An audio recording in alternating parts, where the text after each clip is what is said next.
Welcome, fellow seekers of challenge and triumph, to the SufferSooner podcast. Join us on a journey where ordinary souls embark on extraordinary endeavors.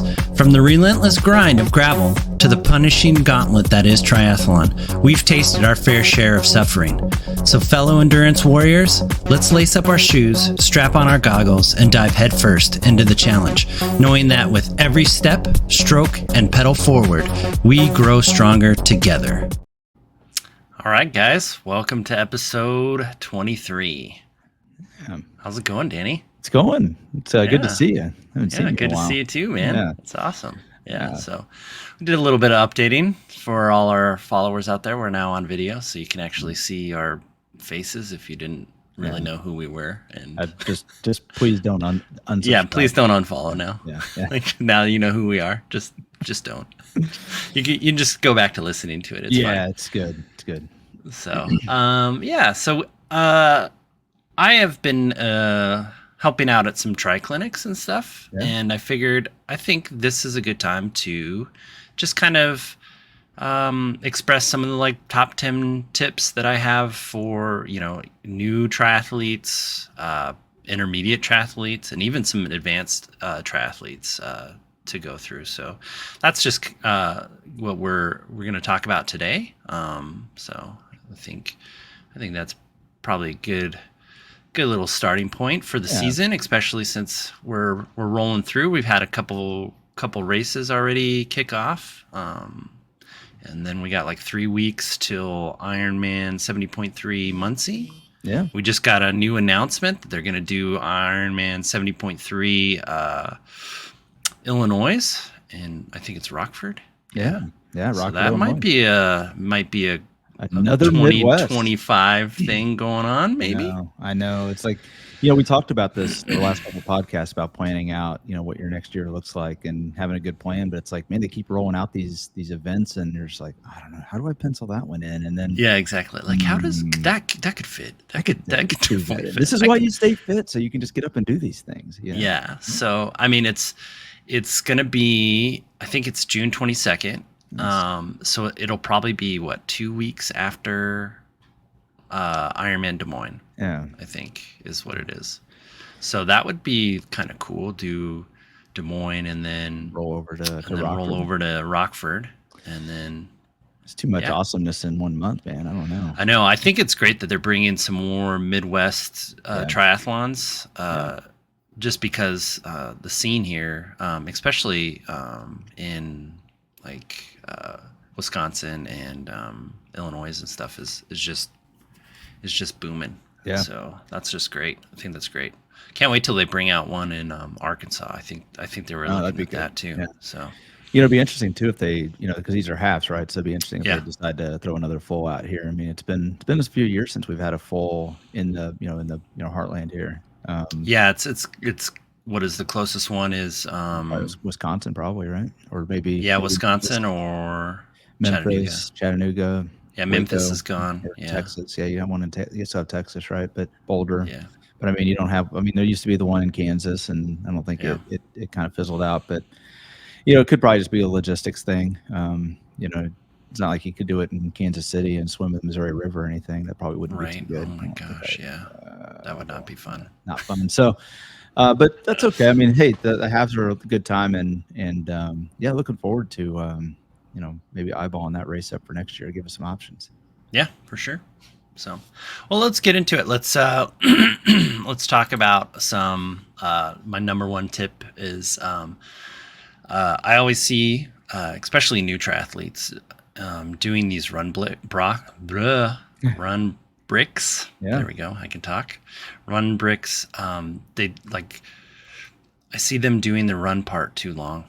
I see them doing they're training for their half Ironman, and they end up doing almost like a 10K off the bike, and you're just like, that is way too much. That's like an hour worth of work after you've ridden your bike for 50 miles. That's kind of good if you're getting closer to the event. I would say maybe in your peak week, that's when you want to probably maybe push that run brick out to something that would feel like race day. That's the perfect time. Like 4 weeks out, you wanna make that run brick, you know, a solid run. But most of the time, I tell my athletes it's like 15 to 20 minutes. Like you just really, your run brick off the bike should just be you're running until your legs start to come around and they start to feel normal. Like you don't feel like all blocked up and stuff. As soon as that happens, you just stop running and just shut it down. Just so your body like kind of gets, you're trying to get that window of feeling normal closer and closer to, when you get off the bike. So like, maybe it takes you 25 minutes the first time. And then next time it's like 20 minutes and then 15 and then 10, some days it may feel like 45 minutes, and we had a few of those. I think the main thing is the mental side, because it's so easy when you start running bricks, like you're like, oh my gosh, I don't know if my legs are ever going to come around, and oh, I'm so terrible, I'm running like 15-minute miles because I can't get my legs to come around. It's like, no, just stick with it and turn the legs over, and eventually they like you said, they kind of flush out and everything's good. So and definitely keep that run brick under 30 minutes, especially when you're just doing normal triathlon training, like not anything crazy specific. Just keep it under 30 minutes, because you're just, you can do it longer. You have a chance of injuring yourself. It's just not necessary. I mean, like you said, when you get a little closer and you're maybe in the race specific block, and your sort of your lead up, but yeah, just get out there and just get used to kind of what it feels like to get the legs turned over. And I think for beginners that feeling in the legs is you're like, oh my gosh, I'm never going to be able to run again. Right. I remember when I first started, doing it, it was just like, I don't understand how people run off of the bike. And then you kind of just stay with it. You stay calm. And then eventually your legs come around and you're like, oh, okay. This ain't so bad. Yeah. All right. I can run again. All right. Yeah. So good stuff. Yeah. All right. Number 2, I'm going to say practicing race course nutrition. So I see this a lot with, everybody's on like the, whoever's fad race nutrition diet. Like they're like, oh, I'm going to do only ketones and I'm only going to do, this. I get sick with these, gels and bars. So I'm going to, train with my own stuff. So the reason I put this on here is that you really need to know if the on-course nutrition makes you sick or not. So if there's a chance that if your stomach is specific and you have a sickness, like like sickness to the race course nutrition, you need to know that. Or so some that kind of sensitivity.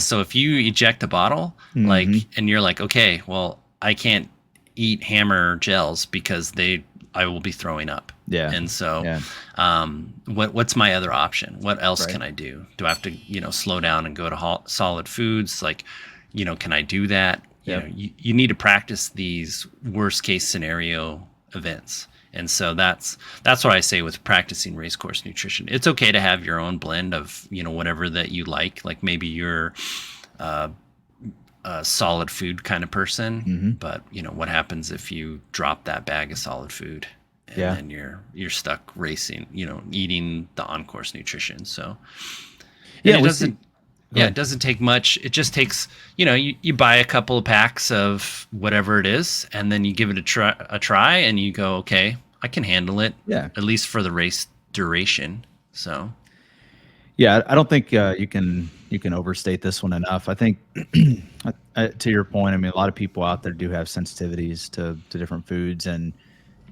we talk a lot about the different types of sugars that are in the different nutritions, and maltodextrin is so prevalent, but a lot of people, or there's some people anyway, that maltodextrin doesn't really agree with them, and they need something else. And if the only nutrition on the course is maltodextrin, then what are you going to do? So those are some of the things you have to kind of think through, and that's real. I mean, as far as like dropping your nutrition out of your pack or something like that, because that happened to me on several training rides where you're fidgeting around, right? You're reaching in the back pocket for something, or or you're trying to get something out of your box up front or something. It's just like, oh shit, I dropped my nutrition. Like in the race, are you going to go back and get it? Well, you're probably better if the on course doesn't agree with you. Yeah, and that's when you can make that decision too. Like if you know that you can't have anything at these aid stations, then then you have to go back and get that. Yeah. I mean, I've dropped my nutrition. I don't know. Yeah. With all my racing and stuff, I've done it before, and then I've had to use the on course stuff. And I'm speaking from experience. I don't like Hammerhead Mountain Berry. Well, what you don't want to be is in the position where I ate it and it was disgusting. Yeah, It was not a good time afterwards. Not a good day. Not a good day for Travis. Yeah. And you definitely don't want to be in the position where you're picking from the garage sale of water bottles on the side of the road that get jettisoned out of people's. Yeah. You don't know what you're gonna get. It's a mystery nutrition today. Yeah. Could be water, could be flat beer. You never know. It's good stuff. Yeah. So yeah, you definitely want to try to train that stuff, like I said. And then I'm guilty of this one. This is probably the thing I probably don't do enough is the swim to bike bricks. It's so hard. I know. I mean, especially if you don't have someplace to go practice this, right? Like it's just I just started just bringing my bike to the pool. And then it's really just like you swim kind of hard, like you're going to swim in the race, and then you get on the bike. And for me, my hips like get really sore from from swimming and then having to push a bike effort. Yeah. So like I really need to work on I needed to work on that. So like when I did like a lot of short course efforts or races last I don't know, like 3 or 4 years ago, I started really doing some swim to bike bricks, and that really helped me get the hips to come around sooner. Right. So definitely don't negate it that you're thinking like, oh, I'll just kind of, just it'll be fine. But it's not. It won't. Yeah, it won't be, because what happens is it's just like the run part. Like by the time your legs come around, if you're doing like a short course, you're almost done. Yeah, and then you're like, crap, man, I kind of messed it all up. So definitely don't negate those swim to bike bricks. Well, I think too, just even if you're doing the longer distance stuff, you want to make sure you know how to pace the bike off the swim, because your body's going to, you've been horizontal for so long, you rush through transition, you're going to have some adrenaline because you're out of the water, you're excited because you're in transition, and you jump on the bike. Like it could go a couple different ways. You could be kind of locked up like you're talking about, Travis, where you got to kind of get the hips moving again, or you could say, I feel great, and next thing you know, you're hammering the bike in the first few miles and you still got 50 or 100 miles to go. That's not a good place to be, and you find yourself in zone 4 pretty quick, and then by that point you've cooked yourself, and now you just put yourself behind in the rest of the race. And I think that's something that I learned early on when we started doing some of those swim to bike bricks last year for Ironman training, and it was how to pace yourself coming off that transition and not cook yourself, because it's easy to do. Because me, I'm excited to get out of the water. Well, the other part too is when you're talking long course, like anytime you spike your heart rate over threshold, that's effectively it's a match. Good. Yeah, it's a match that you burnt, because now your body won't be able to recover from that. That's so right. You really want to keep your heart rate low, especially going from horizontal and then you go to vertical, and that'll spike your heart rate, and then you go to hammering on the bike, and that spikes it even more. You're burning a lot of matches for basically an effort that wouldn't be like, given once you've calmed down and your heart rates and everything's settled down, like that effort level wouldn't be burning a match. That's it would right. be your normal tempo, like your normal race pace. But yeah, if you don't practice it, you're just going to end up just get burying yourself. That's right. And then having a bad marathon or half marathon. That's right. All right. That's a good one. Yeah. The next one, I know a lot of us triathletes are a bunch of lone wolves and stuff. And I know there's some athletes out there that are lone wolf all the time. Yep. I don't think training alone is the best option. I know for some people it's, you have job and commitments and stuff like that, and you have to. But if you can train with other people, because you can make those training days, if you're more skilled than the people that you're going to go train with, then that's really easy for you to keep it in your easy zone. And so like it can be more of a base recovery type ride. If you're not as skilled as them, you can ask them to, like if you're wanting to do your half Ironman bike leg at let's say 18 miles an hour, ask who you're riding with. If they're a little bit more skilled, then you just go, hey, you guys want to hold 18 miles an hour for me so I can try to chase you down or help you out, or if they're in the swim, and just be like, hey, what's it? Can I just sit on your hip and see what it's like to draft this whole time? And every time, you get dropped or get lost or lose the feed or something like that, the more skilled people will sit up, because, it's one thing for, and I get it. Like if you're all training for the same race and you have your peak times, you probably want to make sure that you're peaking at the same time. But a lot of us around here don't have a lot to, we're not training for anything. Like I'm not training for a 70.3 this year. Right. I'm training for a lot of shorter course stuff, but I still put in like 70.3 efforts. So it's not like, we can just go and ride with, ride or swim with whoever and do that. So it's, just ask those people that that are training, just, hey, can I tag along? Because I helped one of our friends, New Guy is his nickname. Try New Guy. Yeah.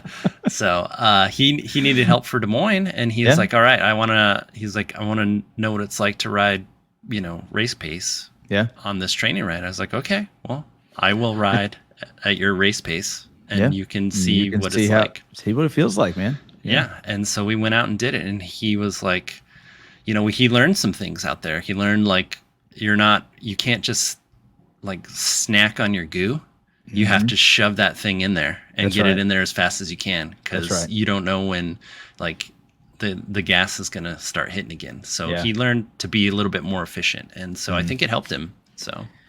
Yeah, he had a really great race at Des Moines, so he smashed his goal, and I think and he really thought it was great that helped him out. So yeah, I think this is a big one. I mean, for all the things you just said, but also there's the accountability side of this that you just can't talk about enough. I mean, how many times you get out there and the effort, or and I got a 5-hour ride today, and I don't really feel like a 5-hour ride, but if you can get somebody to ride with you for maybe 1 or 2 of those hours, or maybe all of it, I mean, that's such a huge thing. Just to mentally kind of help you get through some of those tougher efforts. And I think too, like you said, a lot of triathletes tend to sort of be the lone wolf, but I think it can be really refreshing to just be out around other people, and it quite honestly makes it feel more, closer to the race. Not quite the same, but at least a little closer. And I think one thing, Travis, that when, me being a new swimmer last year, one thing that really helped a lot was on the swim side, sharing the lane with you, because, you're obviously faster than I am. So you would pass me maybe 2 times in one of my laps. Not quite 2 times, but how many times did I like catch your elbow on my wrist, and it's like that stings a minute, and you got to kind of get it. I mean, guess what? You're going to get beat up in some of these swim courses. You're in the washing machine. So I mean, just little things like that, it's huge. You get comfortable with being around other people. Well, and then you get used to getting bumped and hit, and just you kind of understand like, oh, it's not on purpose. They're not like intentionally trying to hit me. They just didn't see me in the water. Well, I will tell you, Travis, and you don't freak out. Yeah, nothing could get me ready. I took a freaking like a left hook from this girl at Des Moines last year. And me, I was already in kind of a bit of a swim panic anyway. And I think I was at the second buoy from the end. So a couple 100 yards out. Yeah. And this chick, she came over the top with this left hook and just clocked me right upside the head. I was like, I was knocked out. I was like, oh my gosh, what is going on? So I guess the thing I need to introduce is, Travis giving me the left hook from time to time so that I can I can know what it's like to recover from a legit blow. Like, oh my goodness, she packed a punch. But yeah, you hope that doesn't happen. But you're right; it was totally innocent. We just happened to like be close to each other, and you're trying to get out of the water, and that's what just happens. So yeah, I mean, I've had people swim, over my feet. They've bumped into me. I've swam into people just because I didn't see them. yeah, Because I was breathing on my right side, and mm-hmm. they were moving to the right, and I'm swimming straight, and then they just end up hitting them. So Yeah. I mean, this stuff happens, and Sure. when you're training with people or you're training in a group, like you swim.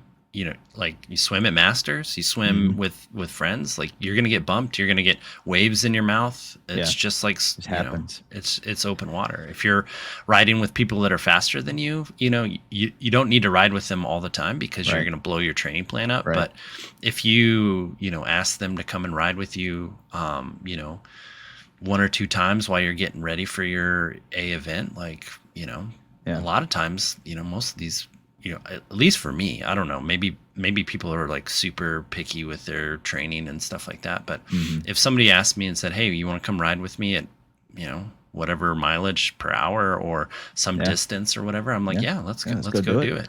Yeah. Yeah. So just another thing on this is the tips that you can pick up off of people and just like some of the habits that they have that, especially if you're around somebody that's a little bit more seasoned. I know training with you guys, last year and last couple of years, like just like little things in transition, like how to just be a little bit more efficient. It's not things, I mean, don't get me wrong, you can pick these things up from camps and clinics and things like that.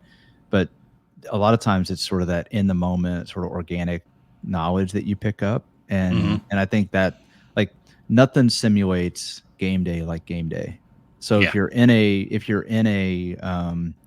you got a couple people in your workout and you're like, hey, let's just try to, get through this and maybe have a little race with each other or something. Like next thing you know, like you're finding these little efficiencies that you didn't know about or you didn't think of, or,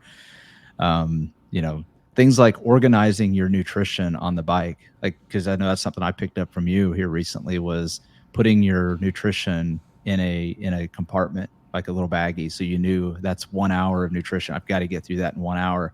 Like that's not stuff that you just pick up. Like that's somebody's habit that they've developed and you're like, oh yeah, that sounds like it would work. And next thing you know, you're doing it. So I think not training alone, this is like, I know this list isn't in any certain order, but this would definitely be one of the top 2 or 3 for me, because I think you just gain so much by being around other people, no matter what their experience level is. I remember when I was first starting to road bike a lot, and I was kind of trying to figure out when people like drank water or when they drank water, or like like when do you drink water? Yeah. Well, when we first started out, I was I came from a mountain biking background, so it's like I mean, you have one water bottle for the ride up there, and then you're not drinking water on the way down. Like, you're holding on to the bars. You're holding on for dear life. Yeah, you're trying not to go down. Like you're not drinking water. Like what are you doing? Yeah. But when I started road riding in New Mexico and stuff, and I'd ride with these guys, and I'd be like, okay, they're taking a drink now. Yeah. And then 5 minutes later, they're taking a drink now. They're taking a drink. I'm like, man, they are drinking a lot. This is insane. And then you just you're like, oh, okay, I get it now. They're just taking little sips and they're just staying, like trickling it in. And I'm like, oh, okay, that makes a lot of sense. And then I just started doing it, like there's stuff that you may not be doing, with your, out when you're training by yourself, that you're getting into habits, and then you ride or run or swim with somebody else, and you're just like, oh, I didn't know I was doing that. That's crazy. Okay, I get it now. All right. Yeah, and then and just not to keep on it, but this just shows the value of this one. I mean, how many times in the swim would you you're at the wall waiting on me for like 10 minutes or something because I'm slow, and you're like, oh yeah, you're really turning your head, like you're looking at the ceiling when you're taking your breath, like little things like that. Like I can't see that. So I mean, would I ever figure it out on my own? Sure, if I brought my GoPro and videoed myself and did my own, but like when you're training with somebody and they can point those obvious things out, you can make the adjustment in real time. And again, just it's huge. And I also think kind of comes back to the social side of this. Like the more you train with groups of people, odds are you're going to get more people into the sport too, because people will see that, right? They'll see there's a congregation somewhere, like they pass. They're like, I want to hang out with those guys. They seem cool. There's like 3 or 4 people over there. Like they look like they're having a good time. So just little things like that. That guy's singing Johnny Cash as he runs. It's awesome.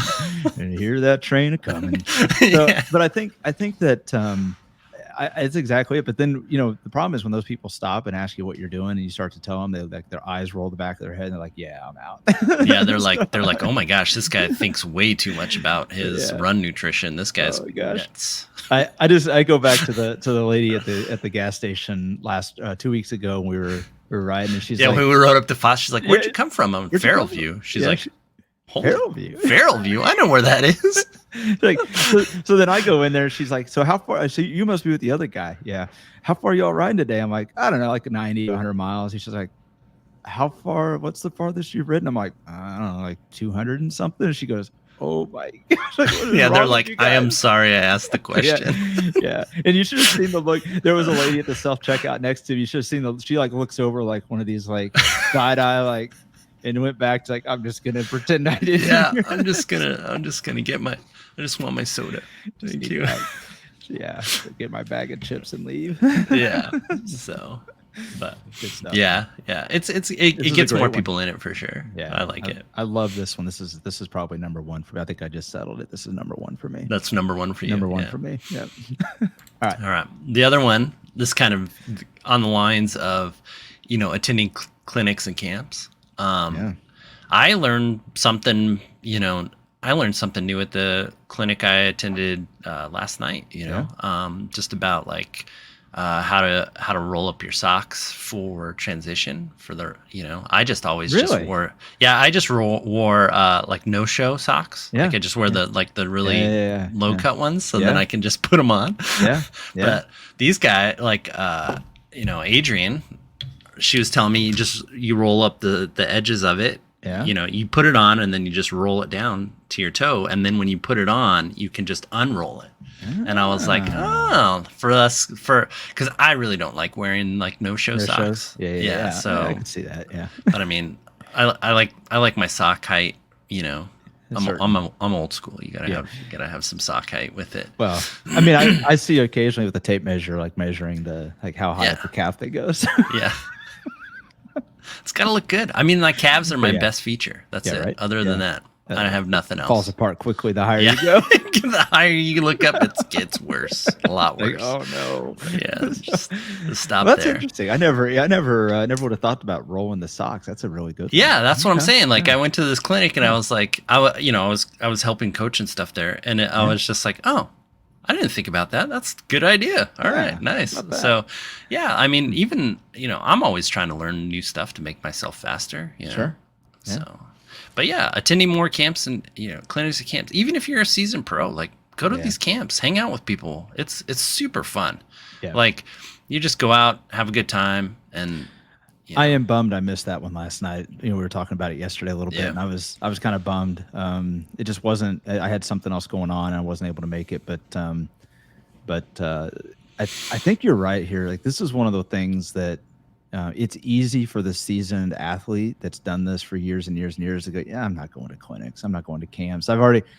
I don't need that. And it's like, whether you need it or not, what was the cost of the clinic was like, what, $10 last night? $10. Like that. It's like $10 and then you had to drive there. Like, $10 you had to drive there. What are you doing on a Wednesday night that's so important? Well, sorry, I missed it. But I know, but I mean, like you had like a legitimate thing.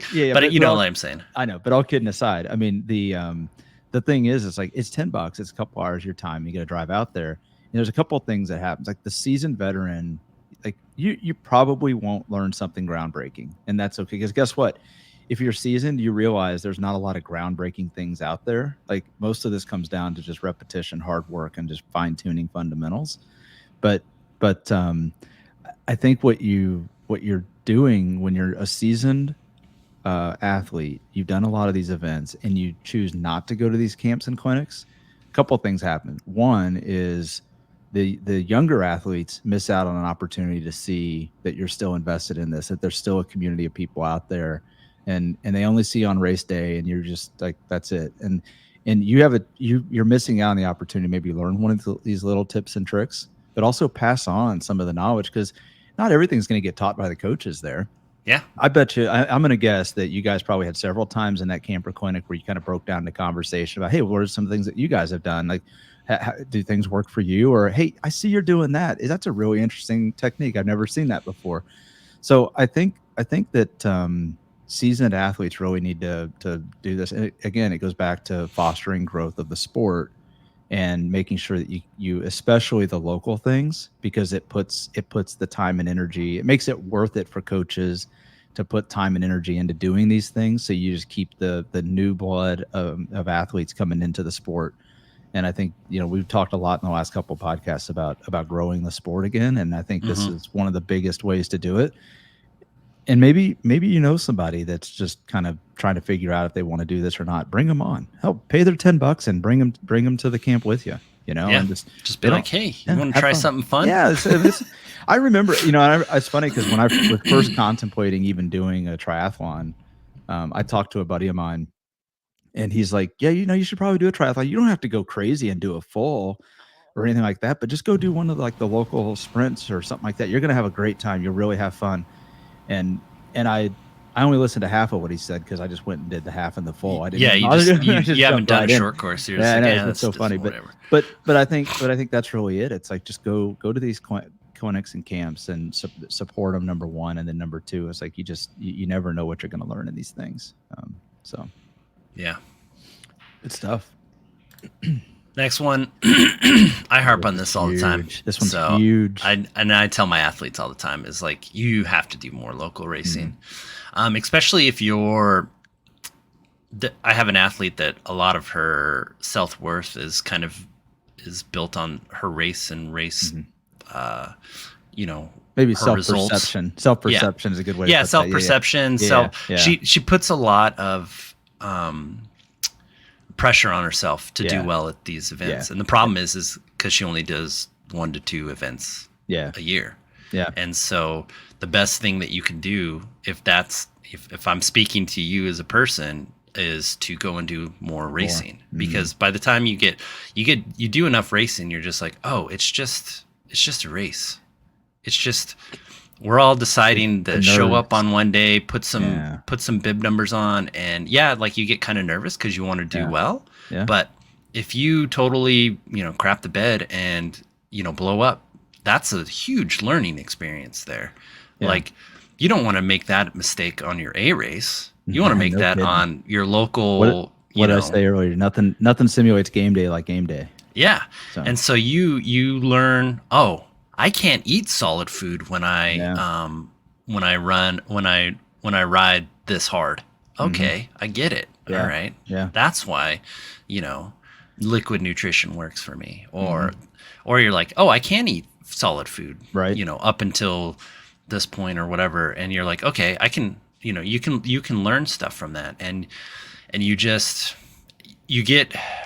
a lot more racing, and you see the people you're going to race anyways on race day, and you grow the community that way, and you're just out there meeting new people and having a good time. Yeah. So this one might actually be number 2 for me, because I think if we're trying to rank them, which I don't know if we are, but I think. I tell you, man, when we started racing more, and I apply this to the gravel side of things as well. I mean, I think this applies to all disciplines. I don't care if you're just a swimmer, runner, biker, gravel, cyclist. Yeah, whatever your favorite sport is, go race that. If you're a runner, go race some 10Ks. Yeah. Go race some 5Ks. And I think what has, for me, what's opened my eyes up on this one is, especially on the bike side of it, and I think this applies to the bike and the triathlon as well, is understanding the dynamics of the race as it unfolds, and knowing what your capabilities are, or linking that to your capabilities and how you want to approach that situation. So a good example is, we just did that group ride, or the Tour de Lakes last weekend, right? Yeah. And we had a guy that, I don't think he knew what he was doing, but he decided he wanted to attack us off the stoplight, because it's a stoplight. It's a group ride, guys. It's not a race. It's a group ride. Yeah. This guy went full send off the stoplight up a hill. After he caught the only reason he caught us was because of the stoplight, right? Which I don't care. We're not there for positions, but like, dude, dude. Like you're And I'm back there I'm slow rolling because it's starting to get hot, and I see this guy attack Danny at the stoplight, and I just shake my head. I'm just like, oh my god, you don't know what you just did. Like, you just kicked the hornet's nest, and I just see Danny take off, and I'm like, oh crap. Poor Travis. Travis is not having a great day. And so we're like 10 miles from the finish, I think, something like that.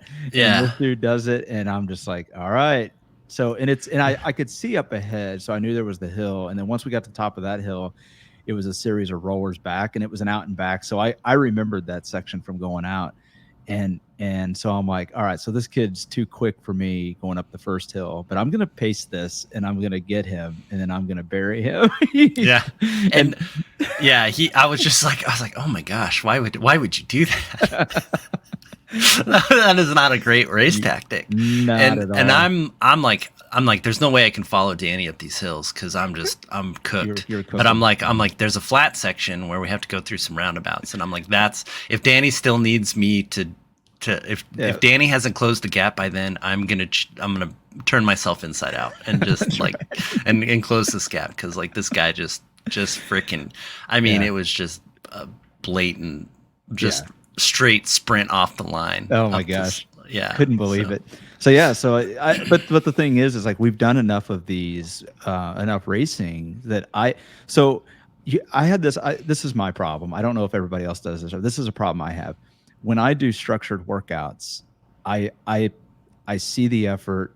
I know how much time is in the effort. If it's a 4-minute VO2 max, like I know I got to suffer for 4 minutes. Guess what? On race day, you may have to do a 6-minute VO2 max, which is a severe pain cave, right? Yeah. Because I mean, your VO2 max, you're only supposed to be able to hold it 5, maybe 10 minutes tops, maybe 10 on your best day. And we're already like 50 miles deep in, 60 miles deep into this thing. So like you just never know like what kind of effort you're going to have to put out. And it's not a structured race, guys. Like it's not a structured workout anymore. So you don't get to just, when the clock ticks down, you're done. It's like, no, you're done when the work is done. That's when you're done.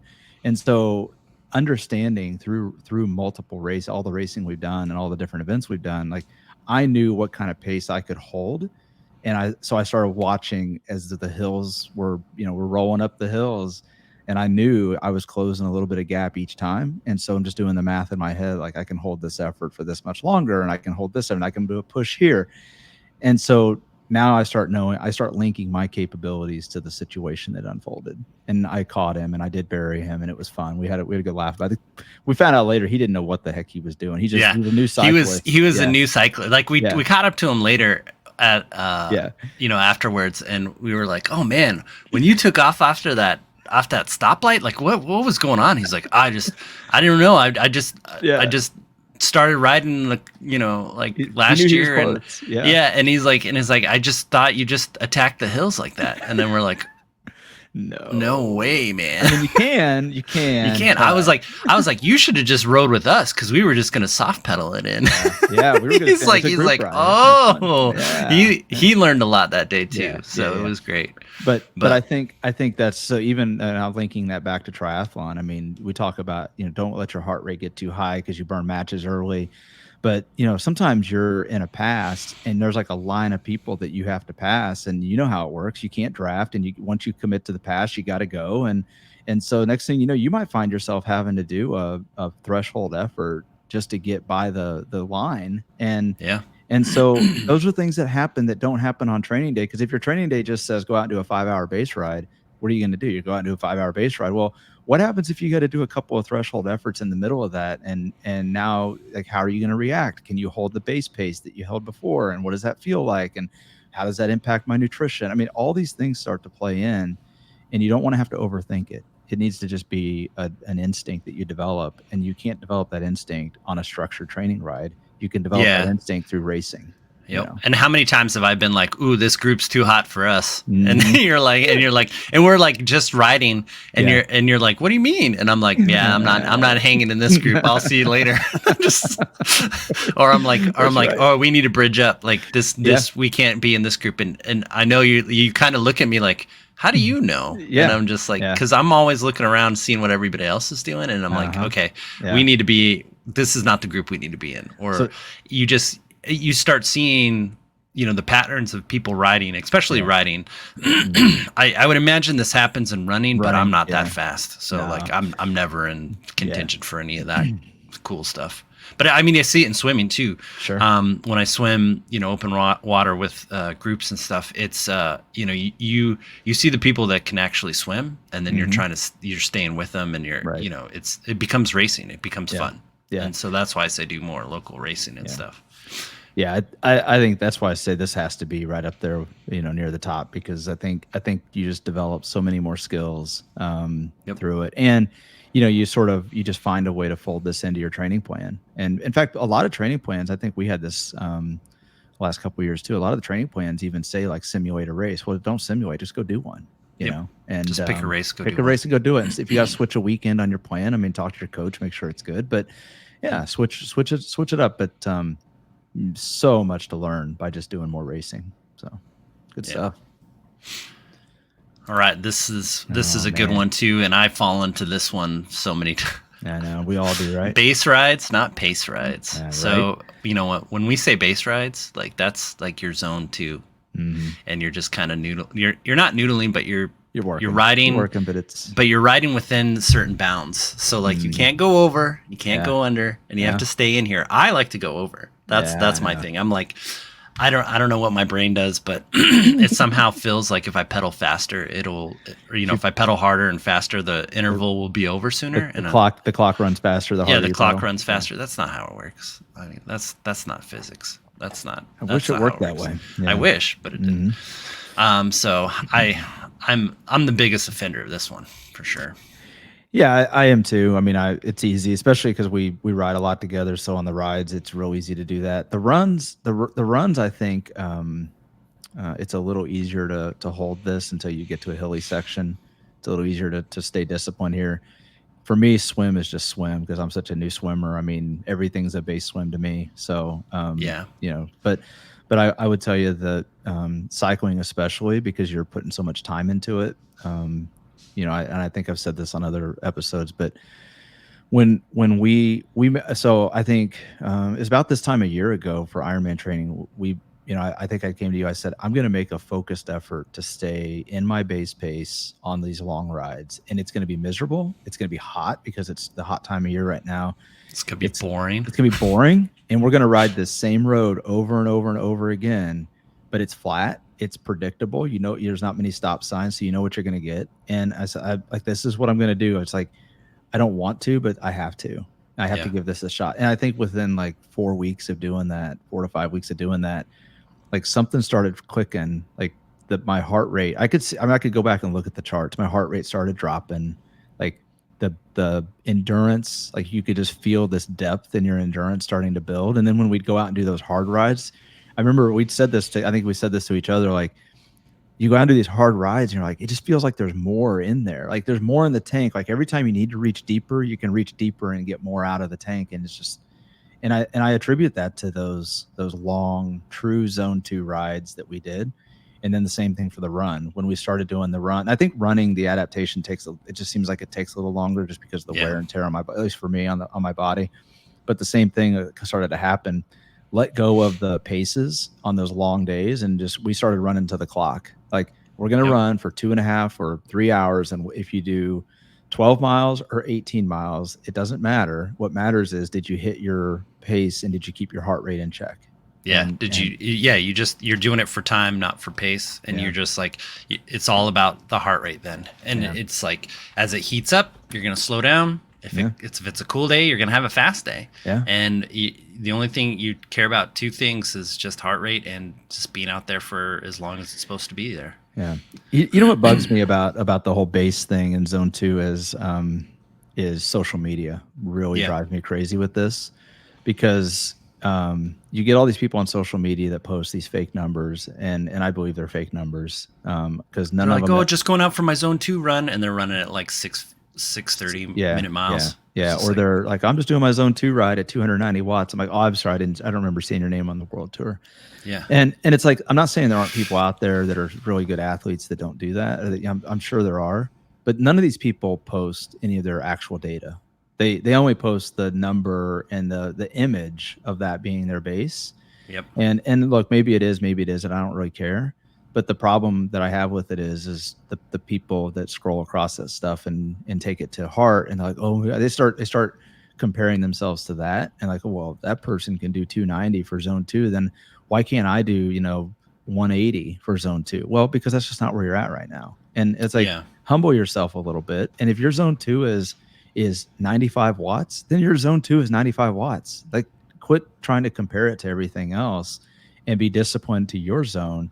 And then guess what? Next thing you know, like a few months, if maybe a year later, all of a sudden you're going to, I mean, I'm telling you, the fitness gain off of that it feels great. And like, if when you kind of hit these little like when you level up, like you can just feel it, and you're just notice it in your training blocks. They just start to get better and better. And we always say, like, it doesn't get easier, you get faster, right? And there's a lot of truth in that, but you start to see it. And I mean, I start to see now my average speed in rides is much faster than it was a year or two ago. Just on base ride. So yeah, and the thing with those base rides is your zone 2, if it's true zone 2, the thing is and the reason we did it, training it in like a flat area like that, is because you need the adaptation to happen, and it doesn't happen if you go over zone 2. So if you're looking to increase your zone 2, and you're like, well, I held zone 2 for an hour and a half and I didn't feel anything, and then I just started railing it again. Like, no, it takes hours and hours. Like, you got to put like good 4-hour block in of riding at zone 2. Like, that's really good. And isn't it wild, the fatigue, the difference in how that fatigue feels versus I mean, you can go out and do a hard VO2 max workout and your legs are cooked. You go out and do like a 4 or 5 hour true base ride, and it's just a different feeling in the legs, like this more dull kind of, like, I don't say an ache, but it's just this, like, you can just feel like they feel drained. Yeah. And that's, and you're wanting the adaptation that brings, and you don't get it if you go over VO2 max, or like if you go over base and you tear some muscle fibers, and your body's going to prioritize rebuilding the muscle there, not doing the adaptation that you needed for the base ride. So you're not getting the mitochondrial density and all that stuff going on. So this is a huge one, and I know it's a hard one to commit to. It really is, but you just have to do it. You just have to understand it's going to be boring. It's going to be it's hard. You have to find out if you're doing it on the trainer, that's fine. If you're going to do it outside, you just have to find the road for it. Like, you can't, you just have to be diligent about doing it. This is a good opportunity to go back to number 4 of not training alone. And we did this, right? I mean, we rode different paces last year. I mean, you were a bit faster. Yeah, my zone 2 is not your zone 2. Yeah, and so that's fine. We rode that loop, and it was, you're just going back and forth on that straight road for, I think it's like a 12-mile stretch. Yeah. And we just see each other every like 5 or 10 minutes. We'd pass each other, and we'd make some laughing comment about how much fun it was. But it's like, it broke it up, because if I was out there doing that by myself, I would have been like poking my eyeballs out, and no amount of music or anything would have helped. So sort of use that number 4 here, and don't train alone if you can help it. But also make sure you don't go find somebody that's going to tempt you to get into that zone 3, zone 4 effort, because it's going to break up the purpose of the training. So make sure when you pick that person to come with you that they're diligent about doing the correct thing. Because I mean, how many times have if we're on a base run, how many times do I look at my watch and I slow down and be like, nope, we're not in the zone. Sorry. Right.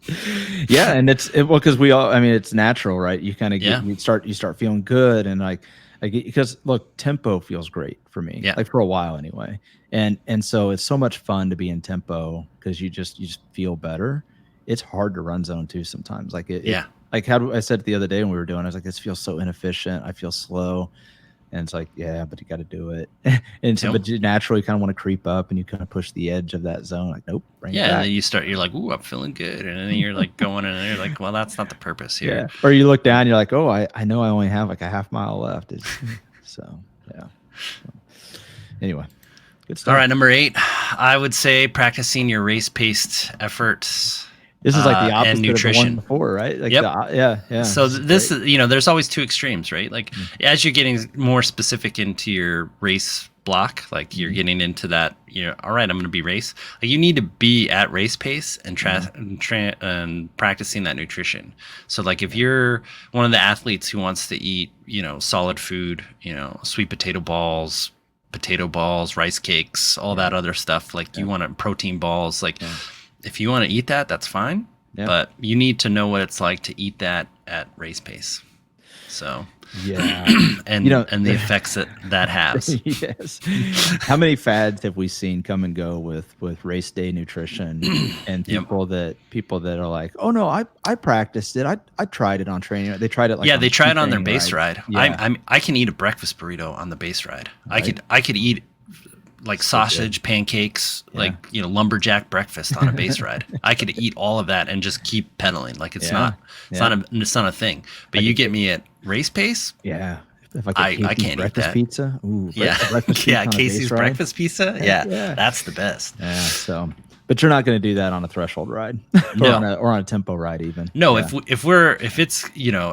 it's a hard day, like I can start out the first part of the ride when we're warming up. I can eat some solid food, but after that, it has to be either race nutrition, or if we stop somewhere and a cafe stop and we're going to be there for a little bit, I can eat some food. Yeah.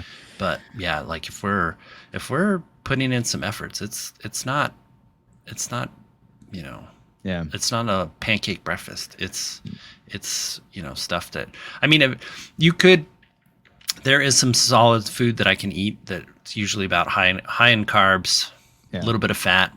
I can eat that I've done like little croissants with ham in them, ham and Swiss cheese. Yeah. Those work out pretty well. Or even like the fig bars that they've got. They got fig bars. Fat in them. They got a little fiber in them, but they're usually set pretty good. I can eat that stuff if we're doing like tempo and some other efforts. But like if we're going you just have to be mindful if you're going to do some race efforts. Like it can't be like, oh, I'm going to do this for 5 minutes. Like no, like do it for not the full distance, but at least give you an hour to see what it's like. I think this is another opportunity to do and make sure you do this in a variety of conditions. So, whether it's a cooler day out or a hot day out, like that has a huge impact on what your body will tolerate. So obviously a cooler day, your body doesn't have to prioritize, moderating temperature and all that. In fact, you might actually burn more calories if it's certain temperature because you're trying to stay warm.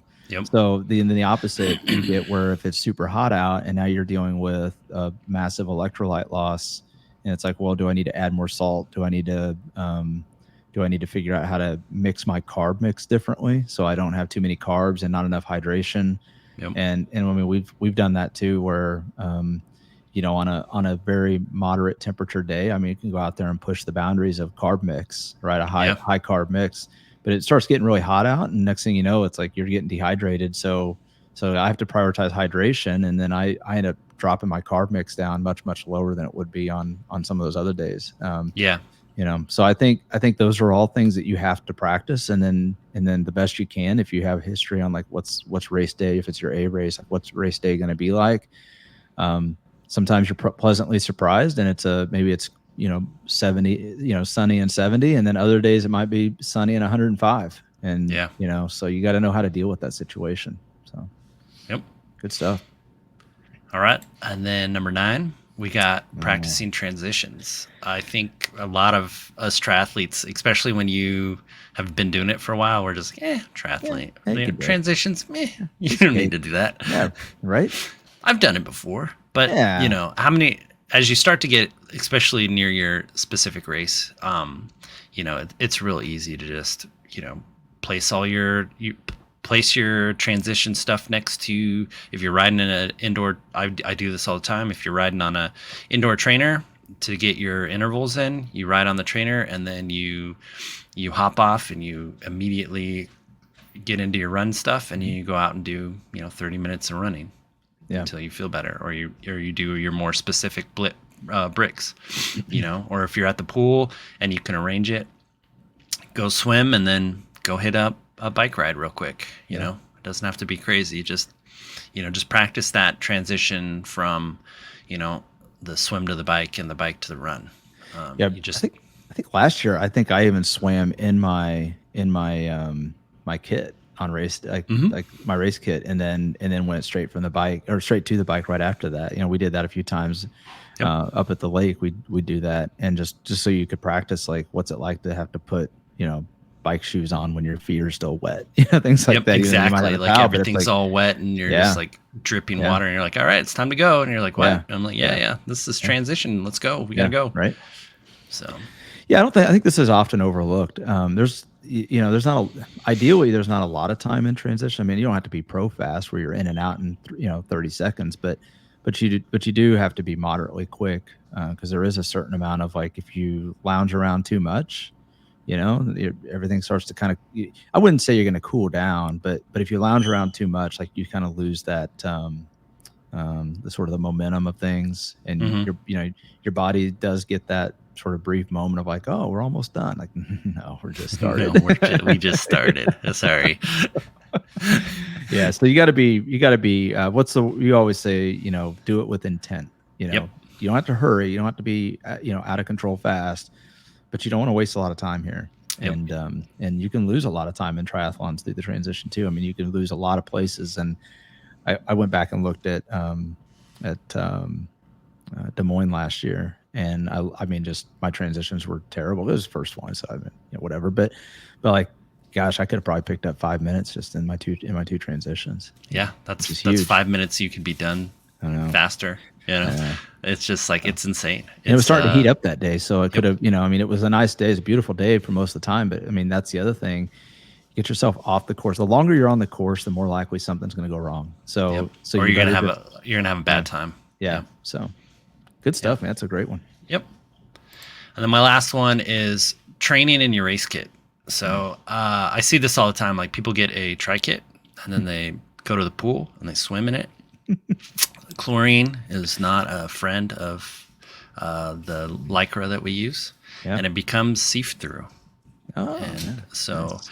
and it becomes very thin, and eventually you're, showing your world to everybody else in the world. So, I definitely say, like, you can pick up a set of jammers that are Mhm. if you're a guy, jammers or a swimsuit for ladies, that you can just train in the pool with. Mhm. Like, you definitely want to like maybe that race week, or your race specific weeks, especially for your A race, you definitely Mhm. want to like jump in the pool with Yeah. your Just check your race everything kit. out. Yeah, just Yeah. make sure everything's not going to chafe and stuff like that. But Yeah. but if you're just doing normal training, like buy a $30 swimsuit or $30 set of jammers, so you can save your race kit for race day, and then do the same with your bike and your Mhm. run stuff. Just grab an extra set of bibs or shorts or something like that, because one, you don't want to wear out the chamois or the Mhm. stitching in your bike kit, or Right. your race kit, Race kit. just Mhm. because you're biking a lot in it. So just pick up some extra stuff early on, and then your race kit is your race kit. Yeah. So Yeah, and I think this is another one because if you want to wear a one piece race kit, or if you want to, do you want to try to put bibs on and do that kind of? I mean, you see all kinds of stuff out there, yep.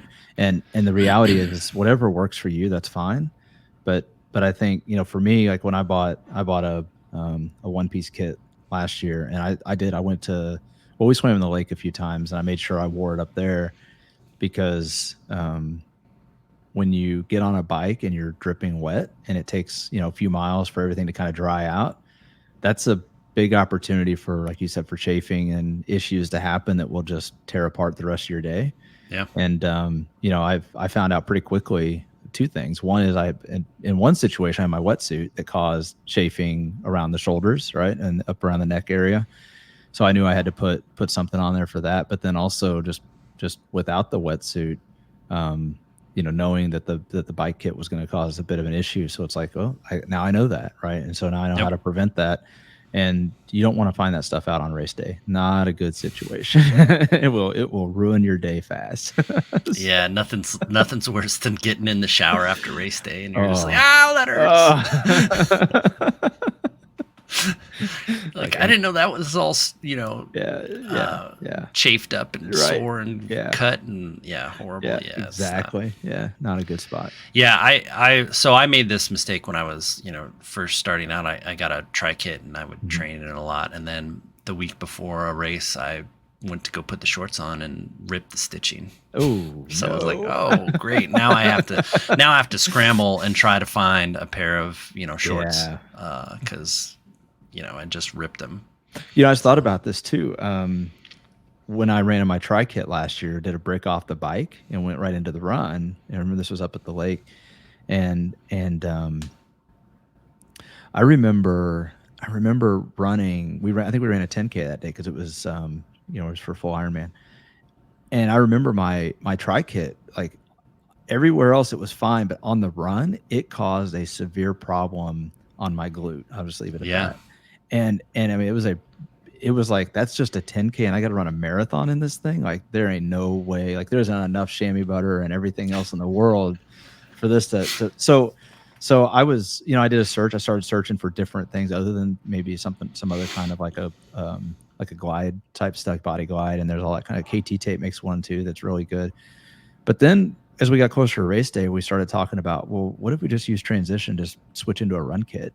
And that's what so back to practicing transitions and practicing in your kit, like you start thinking about, well, I might cost myself an extra minute changing into a run kit, but if I'm on a marathon, I'm comfortable. Like if I was just doing a 5K afterwards, I could probably, bear it out. You could tough it out. Yeah. But if I'm going to run a marathon, comfort is the priority and I can pick that minute up. And I did. I mean, you're able to pick that minute up by just being more comfortable. So again, these are things that you don't think about them until you find yourself in that situation by practicing it and doing it. So this is a really good one too. Cool. All right. And then last is got some bonuses for us. Bonus tips. Yeah. My biggest tip for triathlon is always go towards it with an open mind, because there may be a better way of doing something, for sure. So I always look to see what other people are doing. I've learned so much from from beginners to intermediates to, pro level people, like how they go about doing stuff. And really it just helps to, just I'll constantly be learning and expanding. I think one thing that last year I would say just walking through transition and just seeing the different setups that people have, and you got everything from like tubs to buckets to basically nothing at all to like, I mean, you got everything under the sun that that people think of, and you just kind of like tilt your head at some of them like, I don't know about that, but that person figured something out, or maybe they haven't, but I mean, it's to your point, have that open mind and just kind of be like, oh, I wonder how that works, and then maybe that doesn't look like a bad idea. So yeah, I think just being observant of people around you is a huge one. I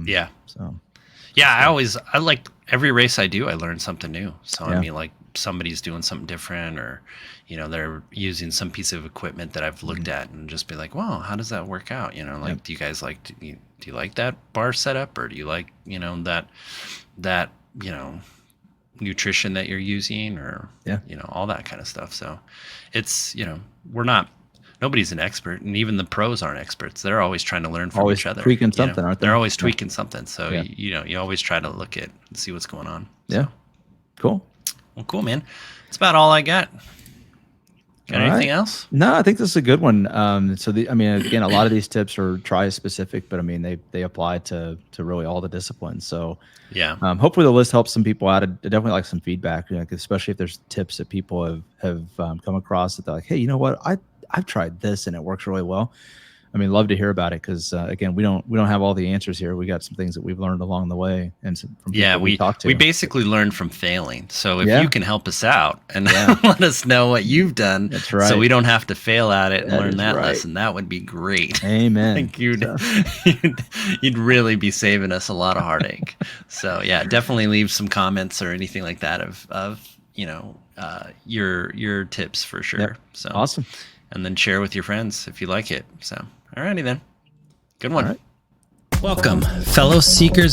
Thank you for listening to this episode. Please, if you like what we are doing here, leave a like, rate us, comment, subscribe, and share with your friends. It really helps us grow and finds us more SufferSooner squad mates.